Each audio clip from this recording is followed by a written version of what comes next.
Irmãos, nós vamos prosseguir o estudo no livro de Ruth. Nós começamos na semana passada e nós já vimos dos versos 1 a 5 a introdução desse capítulo 1.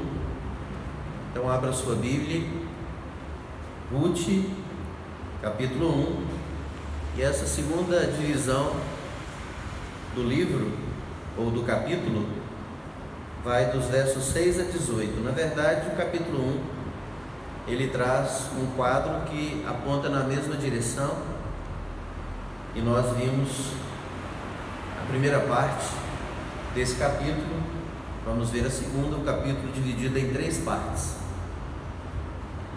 Antes de nós iniciarmos a exposição de hoje, nós vamos orar, vamos pedir ao Senhor que fale conosco, pela misericórdia e pela graça dele, que nós possamos ouvir, que ele possa falar e que nós possamos ouvir.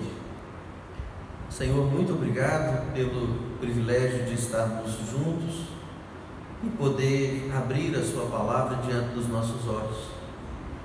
E obrigado também porque o Senhor é aquele poderoso para desvendar nossos corações, e através da sua palavra o Senhor pode penetrar profundamente no coração de cada um de nós e transformá-lo. Meu Deus, nós pedimos que o Senhor nos fale, que a sua palavra ela possa encontrar abrigo seguro em nosso coração, cumprir seus propósitos na nossa vida, nos transformar, para que em tudo o Senhor seja glorificado. Então, meu Deus, que ao final o Senhor e somente o Senhor receba toda a honra, toda a glória, todo o louvor e toda a adoração, em nome de Jesus. Amém. Irmãos, o que esse capítulo ele está nos mostrando? Em resumo, a primeira parte do capítulo 1 nos diz que uma família toma uma decisão errada e troca a escassez de alimento por 3 funerais. Uma troca não muito inteligente, né? Por que essa troca não deu certo? Porque foi uma troca não autorizada por Deus. Foi uma troca completamente fora dos propósitos de Deus. Ruth capítulo 1, ele nos mostra 3 erros que nós devemos evitar ao tratar dos problemas e das provações na vida. Existem muitos erros que precisam ser evitados, mas o capítulo 1 de Ruth vai nos mostrar 3 erros muito importantes, graves, que nós devemos evitar quando nós lidamos com os problemas e com as aflições, as provações da nossa vida.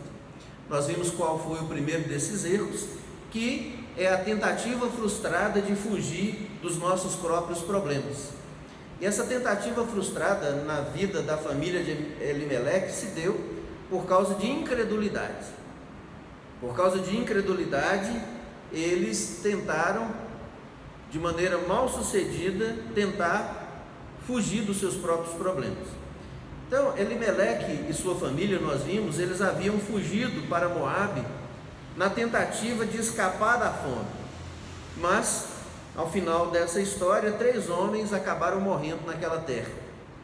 Então a família, nós vimos no início da descrição, da narrativa, havia decidido passar ali apenas um tempo, mas no desenrolar da história nós vimos que eles ficaram lá 10 anos.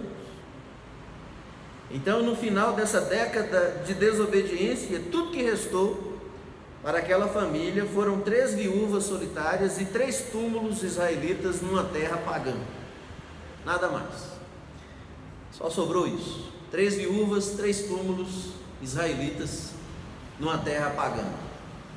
Então, o ensino dessa primeira parte do capítulo 1 é que é impossível fugir dos próprios problemas. Não há como evitar de levar conosco a causa fundamental da maioria dos nossos problemas. E qual é a causa fundamental da maioria dos nossos problemas? É um coração incrédulo e desobediente. O contrário prático de fé não é incredulidade, é desobediência. A desobediência é a filha da incredulidade, é a demonstração prática da incredulidade. É quando nós não fazemos aquilo que Deus diz para nós fazermos, e isso gera um problema muito grande na nossa vida.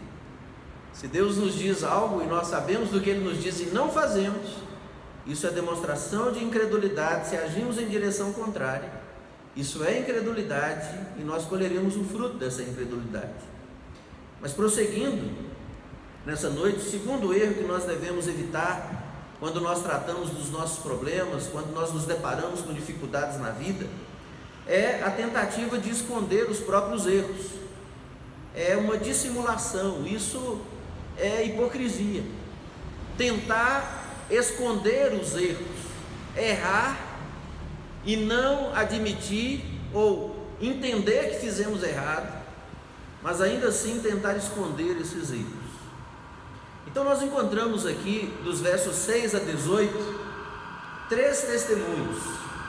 Nós encontramos o testemunho de Noemi, encontramos o testemunho de Orfa e encontramos o testemunho de Ruth.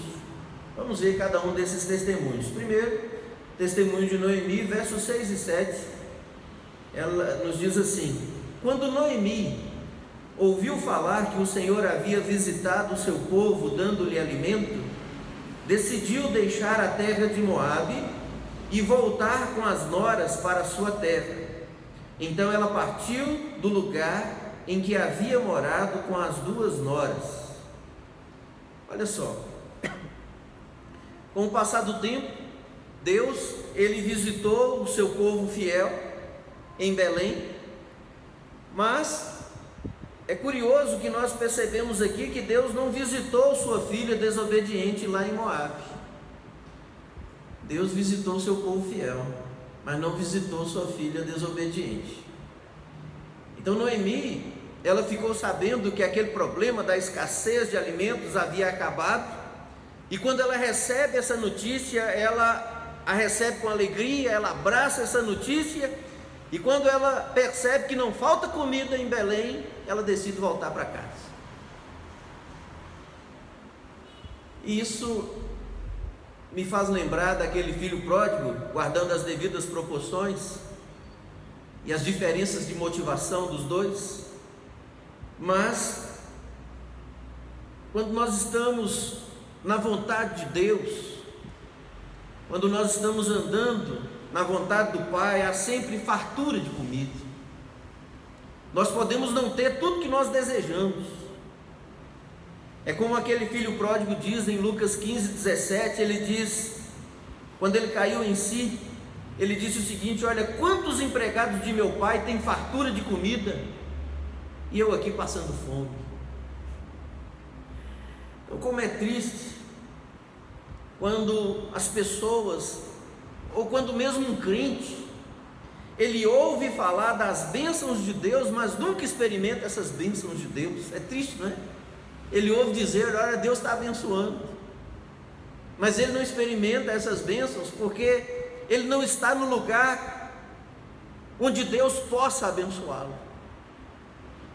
Muitos têm sido abençoados por estar no lugar onde Deus diz que devem ficar, mas outros, em desobediência, saem desse lugar e não podem ser alcançados pela bênção de Deus.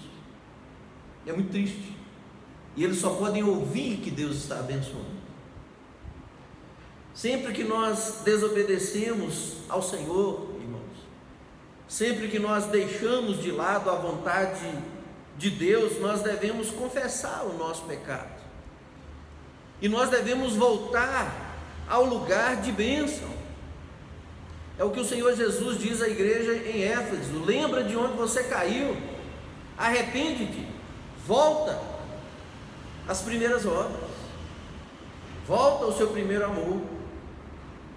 Com Abraão foi assim. Abraão, ele teve de sair do Egito para voltar ao lugar onde ele havia abandonado, para o altar que ele havia abandonado, e felizmente ele voltou para o lugar de onde ele havia errado, ou no início, antes de ter errado, porque ele poderia ter abandonado tudo, mas ele precisou voltar para o início. E Gênesis capítulo 13 nos diz que ele voltou para o lugar onde ele havia erguido um altar ao Senhor. Nós vimos na semana passada como foi desastrosa a sua experiência de desobediência a Deus em ir para o Egito, quando havia fome. Jacó, da mesma maneira, teve que voltar para Betel. Os profetas, vez após vez, eles repetidamente, eles suplicavam ao povo de Deus que deixasse seus pecados, voltassem para o Senhor. Olha o que nos diz o profeta Isaías 55:7, ele diz: o ímpio deve deixar seu caminho, e o homem mau, os seus pensamentos, volte-se para o Senhor, que se compadecerá dele, volte-se para o nosso Deus, porque é rico em perdoar. Só que Noemi, ela toma uma decisão certa, mas com uma motivação errada. Ela ainda estava interessada principalmente no alimento, não na comunhão com Deus. Por que foi que ela voltou? O texto é claro, porque ela ouviu dizer que Deus visitou o seu povo e não faltava mais alimento lá. Ela estava interessada na comida, não na comunhão com Deus. Nós não vemos Noemi confessando seu pecado, nós não vemos Noemi pedindo que Deus lhe perdoasse pelo pecado que cometeu, e nós vimos esses pecados, vários deles na semana passada. Ela estava voltando para a sua terra, mas ela não estava voltando para o seu Senhor. Isso é muito diferente. Às vezes nós voltamos para a igreja, mas muitas vezes pode ser que nós não tenhamos voltado para o Senhor. E de que adianta? Prosseguindo, segunda parte do verso 7, testemunho de Noemi, diz: enquanto voltavam para a terra de Judá, Noemi disse às suas noras: ide. Veja que elas tinham já saído, elas estavam a caminho de Israel. Enquanto voltavam da terra de Judá, Noemi disse às suas noras: ide e voltai cada uma para a casa da sua mãe, e o Senhor seja bondoso convosco, assim como fostes bondosas com os que faleceram e também comigo. Queira o Senhor que cada uma de vós encontre segurança na casa de outro marido. Mas quando as beijou, elas começaram a chorar em alta voz e lhe disseram: sem dúvida voltaremos contigo para o teu povo. Mas Noemi respondeu: voltai, minhas filhas, porque viríeis comigo? Poderia eu ainda ter filhos para lhes dar como maridos? Voltai, minhas filhas, ide, pois já estou velha demais para me casar. Ainda que eu dissesse que há esperança e me casasse essa noite e depois tivesse filhos, por acaso esperarias até que eles crescessem? Esperarias por eles sem se casar? Não, minhas filhas, a minha amargura é maior do que a vossa, pois a mão do Senhor se voltou contra mim. Então elas começaram novamente a chorar em alta voz. Em seguida, Orfa despediu-se da sua sogra com um beijo, mas Ruth permaneceu com ela. E Noemi lhe disse: a tua concunhada está voltando para o seu povo e para os seus deuses, voltai também com ela. Havia outra coisa errada na maneira como Noemi estava lidando com essa situação. Ela não queria que as suas duas noras a acompanhassem. Quando elas começam a viagem, talvez ela tenha alimentado aquela esperança que alguma delas não quisesse ir. Mas quando ela viu que as duas estavam indo, ela se apressa em impedir. Se era certo Noemi voltar para Belém, onde o verdadeiro Deus era adorado, irmãos, também era certo levar Orfa e Ruth. Ela estava indo ao lugar onde Deus era conhecido, proclamado, adorado. Por que não levar as duas então? Noemi, ela deveria ter dito para suas noras a mesma coisa que Moisés disse para o seu sogro. Números 10, 29, Moisés diz assim: olha, vem conosco e seremos bons contigo, porque o Senhor prometeu o bem para Israel. Mas ela não disse para elas irem com ela. Em vez disso, Noemi, ela tenta convencer aquelas duas mulheres a voltarem para suas famílias e para os seus falsos deuses. Volta para a sua idolatria, minha filha. Casa lá com o marido idólatra e continua adorando seus falsos deuses. O que está acontecendo aqui? Por que uma israelita temente a Deus, por que uma filha de Abraão, que foi chamada para abençoar as nações, por que ela incentivaria duas mulheres pagãs a adorar falsos deuses? A razão mais provável, eu creio que seja isso, Noemi, ela não queria levar Orfa e Ruth a Belém, porque as duas seriam provas concretas, provas incontestáveis de que ela e o marido haviam permitido que os seus dois filhos se casassem com mulheres que não pertenciam à nação da aliança, o que era proibido. Ela estava tentando esconder o seu pecado, o seu erro. Ela não queria que a igreja visse, mas alguém estava vendo. Alguém estava vendo. Em outras palavras, Noemi estava interessada em encobrir a sua desobediência. Sabe aquela sensação que se tem: eu vou pecar tão escondidinho que ninguém vai ver? Ou eu vou esconder esse pecado que ninguém vai ficar sabendo? Se ela voltasse a Belém sozinha, ninguém ficava sabendo que sua família havia transgredido a lei de Moisés. Olha o que diz Provérbios 28:13, eu vou ler para os irmãos. Diz assim: quem encobre suas transgressões jamais prosperará, mas quem as confessa e as abandona alcançará misericórdia. Esconder pecado é tranqueira de rio. Sabe o que é tranqueira de rio?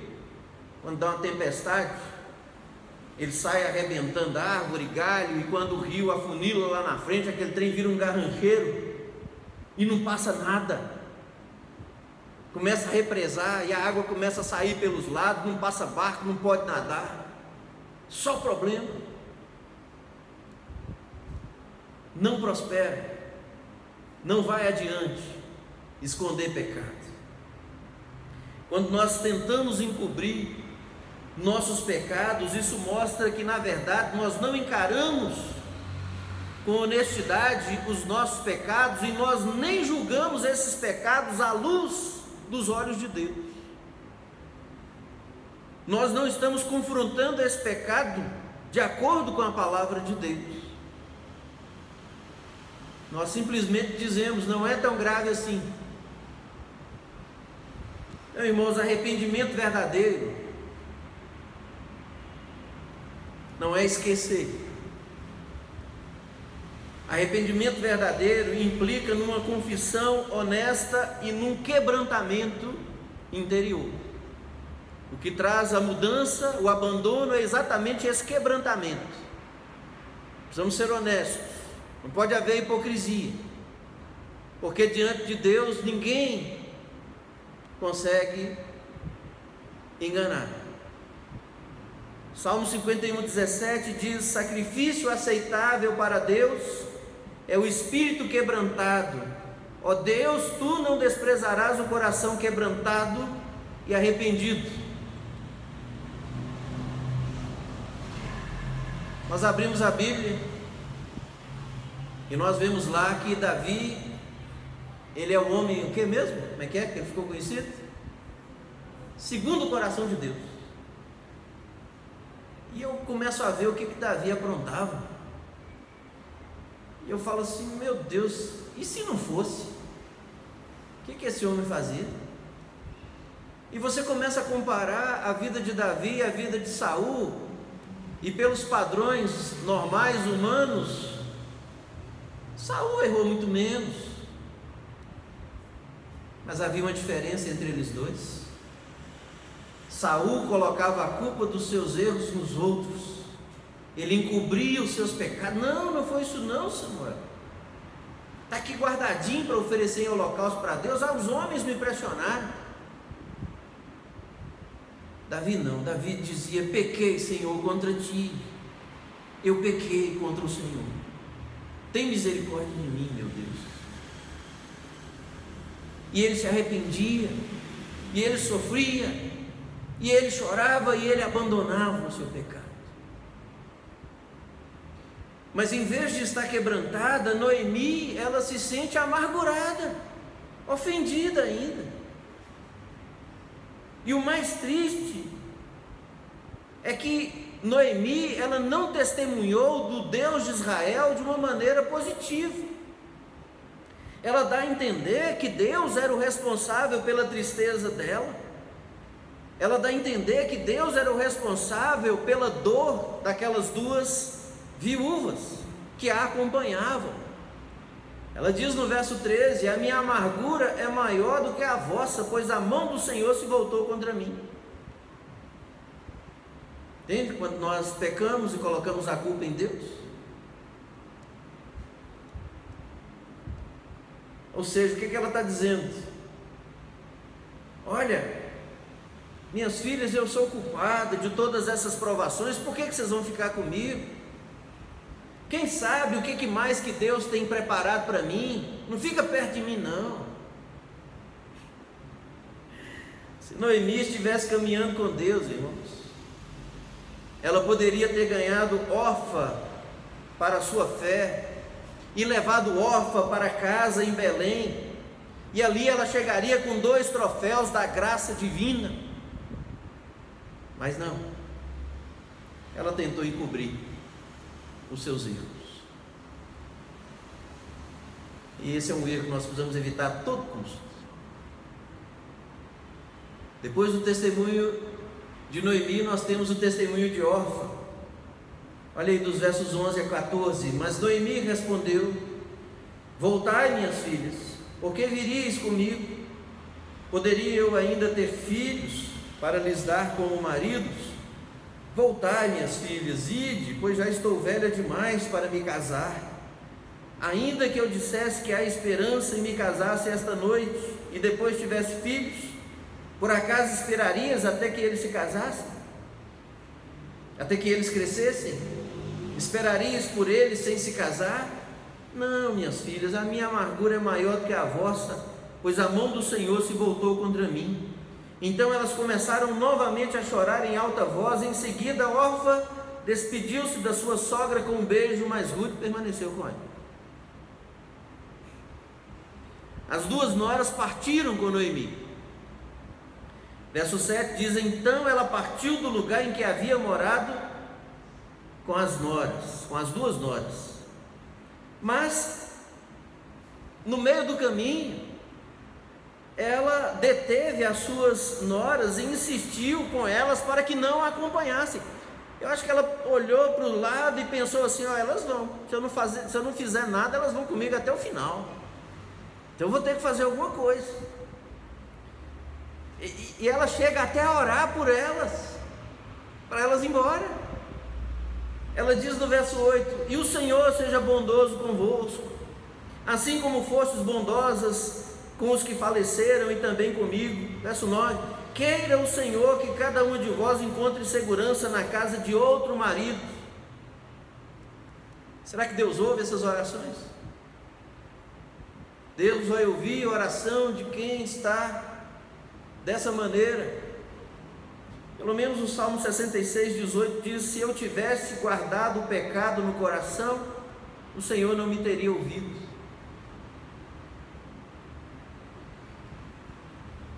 Noemi, ela insistiu 3 vezes seu pedido para que Orfa e Ruth voltassem.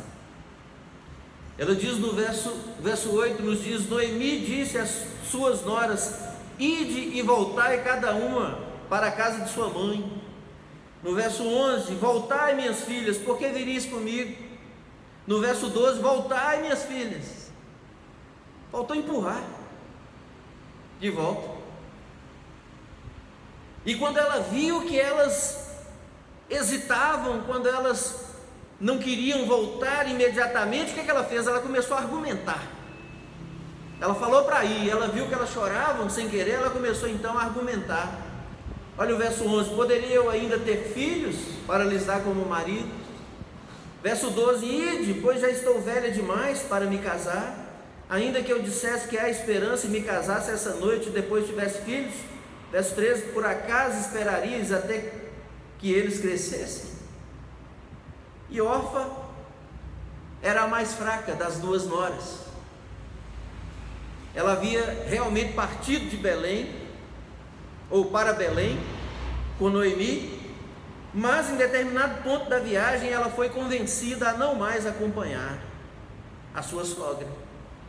Verso 14: então elas começaram novamente a chorar em alta voz. Em seguida, Orfa despediu-se da sua sogra com um beijo. Oh, irmãos, é tão triste, né? Tão perto do reino de Deus, tão perto, mas tomou a decisão errada, voltou. Há muita gente assim, chega perto, caminha certa distância, aproxima-se de Deus, e por algum motivo, e às vezes por pedras de tropeço levantadas por crentes, essas pessoas voltam atrás. Sabe o que Jesus disse? É melhor amarrar uma pedra de moinho no pescoço e lançar-se no mar do que fazer um desses pequeninos tropeçar, ser motivo de tropeço. Ela beijou sua sogra, mas será que foi um gesto sincero? Não. Decisão final dela mostra que o coração dela estava muito parecido com o coração de Noemi naquele momento. Na verdade, o coração dela estava em sua terra natal, onde ela esperava encontrar um novo marido. Por isso ela volta. Orfa, última vez que nós vemos falar sobre ela nas Escrituras. Ela desaparece aqui para nunca mais ser mencionada. Acabou a história dela. E por fim nós temos o testemunho de Ruth, versos 15 a 18. E Noemi lhe disse: a tua concunhada está voltando para o seu povo e para os seus deuses, voltai também com ela. Mas Ruth respondeu: não insista comigo para que eu te abandone e deixe de seguir-te, pois aonde quer que fores irei também, e onde quer que ficares ali ficarei. O teu povo será o meu povo, o teu Deus será o meu Deus. Onde quer que morreres, ali também morrerei e serei sepultada. Que o Senhor me castigue se outra coisa que não seja a morte me separe de ti. Quando Noemi viu que Ruth estava inteiramente decidida a ir com ela, não se opôs mais. Tem jeito. Noemi estava tentando acobertar seus atos. Orfa, ela resolveu desistir no meio do caminho. Mas Ruth, ela estava pronta para perseverar. Ruth, ela se recusa a ouvir os pedidos da sogra para seguir-se o exemplo da cunhada. Irmãos, Ruth teve essa atitude porque ela creu em Deus, no verdadeiro Deus de Israel. Por isso ela pôde perseverar. Ela havia passado por tanta provação, ela havia passado por tanta decepção, mas em vez de culpar Deus, creu nele. E ela não se envergonhou de testemunhar e de confessar o nome do Senhor. A vida de Ruth é algo maravilhoso, de humildade, de testemunho, de uma fé genuína, maravilhosa. Ela teve tudo para desistir, meus irmãos. Apesar do exemplo negativo da família desobediente do marido, Ruth conheceu o verdadeiro Deus o Deus vivo, não os falsos deuses de Moabe. E seu desejo era ficar com o povo de Deus. O desejo dela era habitar na terra do Senhor. Ela experimentou conversão verdadeira. Conversão de Ruth, irmãos, é prova da graça soberana de Deus. Pecadores só podem ser salvos pela graça. Não é por qualquer outra coisa, não é por qualquer outro meio. Efésios 2, 8 e 9, porque pela graça sois salvos por meio da fé, e isso não vem de vós, é dom de Deus. Verso 9 diz que não pelas obras, para que ninguém se orgulhe. Tudo dentro dela, tudo ao seu redor também representava uma série de obstáculos para a sua fé. Tudo era difícil para Ruth. Ainda assim, ela creu no Deus de Israel. Suas origens estavam contra ela, porque Ruth era de Moabe, e o povo de Moabe adorava o falso deus Quemos.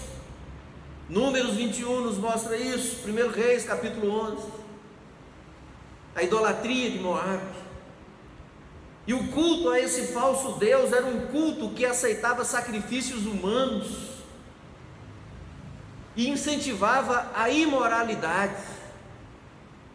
2 Reis 3, números 25, nos mostra como que era esse culto. Suas circunstâncias estavam contra ela e poderiam ter feito com que ela se amargurasse contra o Deus de Israel. Primeiro o sogro morre, depois o marido e o cunhado morrem, e ela fica viúva sem qualquer sustento. Por quê? Ela poderia ter perguntado: por que seguir um Deus que trata os seus servos dessa maneira? Ruth amava profundamente a sua sogra, mas mesmo Noemi estava contra ela, porque ela insistiu com Ruth para voltar para a família dela e para os deuses de Moabe. Olha como Elimeleque e Malom estavam mortos, o marido dela. Teoricamente Ruth estava sob os cuidados de Noemi, e ela deveria ouvir as orientações de Noemi, obedecer às orientações de Noemi. Mas Deus interveio, e em sua graça soberana, Deus salvou Ruth, apesar de todos os obstáculos que haviam em seu caminho. Olha o que nos diz Tito, capítulo 3, verso 5. Não por méritos de atos de justiça que houvéssemos praticado, mas segundo a sua misericórdia, Ele nos salvou. É assim a salvação. Deus tem prazer em mostrar misericórdia. Por que Deus mostra misericórdia? Porque Ele gosta. Olha o que diz Miqueias, profeta Miqueias 7,18: o Senhor não retém a sua ira para sempre, porque Ele tem prazer na misericórdia. Irmãos, com frequência Deus demonstra essa misericórdia às pessoas mais improváveis, nos lugares mais inesperados. E essa é a graça soberana de Deus, que conforme 1 Timóteo 2,4, deseja que todos os homens sejam salvos e cheguem ao pleno conhecimento da verdade. E aí nós lemos essa declaração maravilhosa de Ruth. É uma das mais belas declarações de fé que nós encontramos nas Escrituras. Versos 16 e 17: não insistas comigo para que te abandone e deixe de seguir-te, pois aonde quer que fores, irei também, e onde quer que ficares, ali ficarei. O teu povo será o meu povo, e o teu Deus será o meu Deus. Onde quer que morreres, ali também morrerei e serei sepultada. que o Senhor me castigue se outra coisa, que não seja a morte, me separar de ti. Coisa maravilhosa. Em primeiro lugar, Ruth expressa seu amor por Noemi, seu desejo de ficar com a sogra até a morte. Não é até ter comida, não é até as coisas melhorarem, não é até conseguir outro marido, até a morte.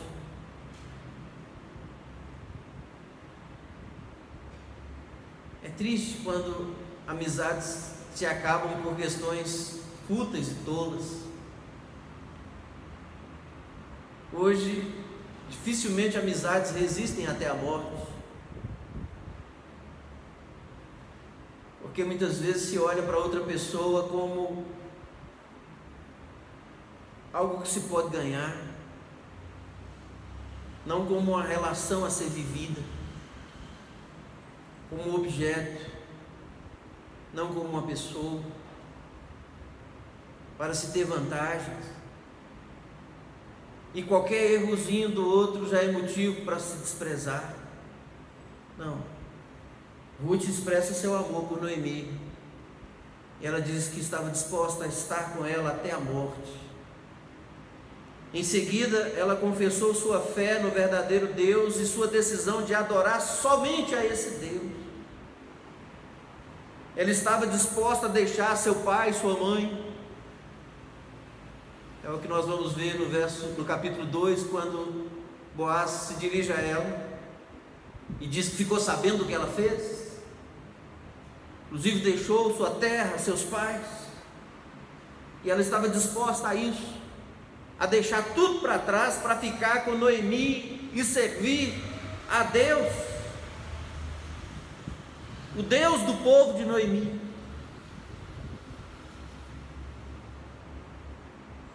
Ruth estava totalmente decidida, o texto nos diz inteiramente decidida, a acompanhar Noemi e a viver em Belém com o povo da aliança. Verso 18, Noemi viu que Ruth estava inteiramente decidida a ir com ela. Ela falou assim: aqui não tem jeito mais. Sabe por quê, irmãos? Porque a conversão nos faz pessoas de opinião. A experiência com Deus nos faz pessoas decididas. Nós não voltamos atrás por causa da influência dos outros. Nós não nos deixamos levar, porque a palavra de Deus nos torna pessoas firmes. É isso que aconteceu com Ruth. Mas sabe o que acontece? Será que está tudo resolvido? Havia uma lei divina que dizia o seguinte, Deuteronômio 23:3, diz assim: nenhum amonita, nem moabita, Ruth era o quê? Moabita. Nenhum amonita nem moabita entrará na Assembleia do Senhor, nem mesmo sua 10ª geração entrará na Assembleia do Senhor. Entra não.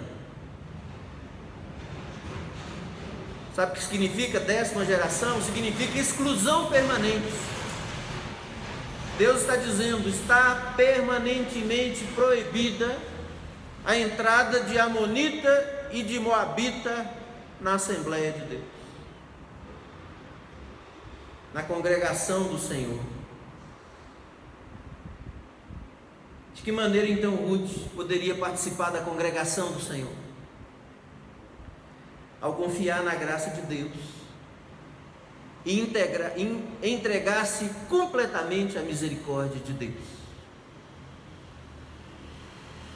Porque existe uma outra lei. A lei nos exclui da família de Deus. Mas se depositarmos nossa fé em Cristo, a graça nos inclui na família de Deus. Louvado seja o nosso Senhor. Porque pela lei nós estamos todos excluídos. Mas quando nós depositamos a nossa fé em Cristo, a graça nos inclui na família de Deus. É por isso que em Apocalipse 2 livros são abertos.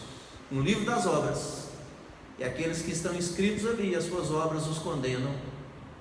Mas outro livro é aberto, o livro da vida, e aqueles que estiverem inscritos nele, e foram ali inscritos pela graça que salva, esses não são julgados.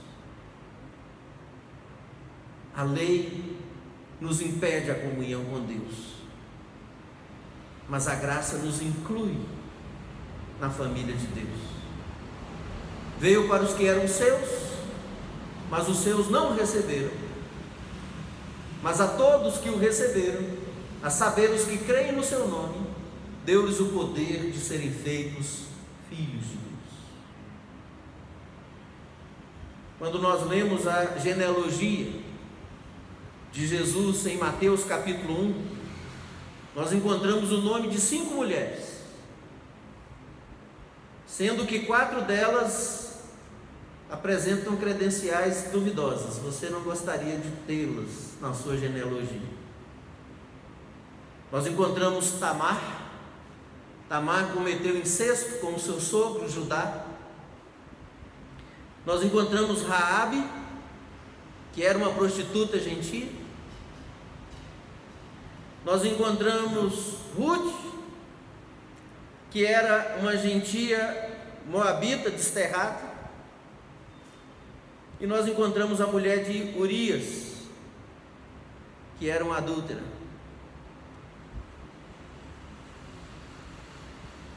Mas sabe o que Mateus diz depois da genealogia? Ele será chamado Jesus, porque perdoará o seu povo dos seus pecados. Como é que essas mulheres chegaram a fazer parte da família do Messias, irmãos? Pela graça e pela misericórdia soberana de Deus,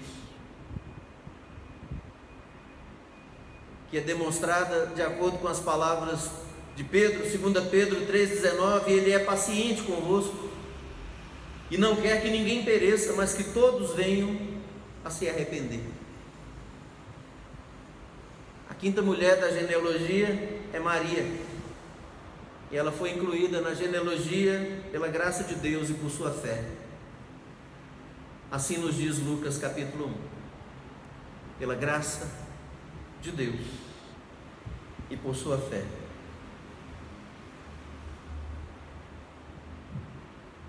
Pecado é coisa séria e deve ser tratado com seriedade.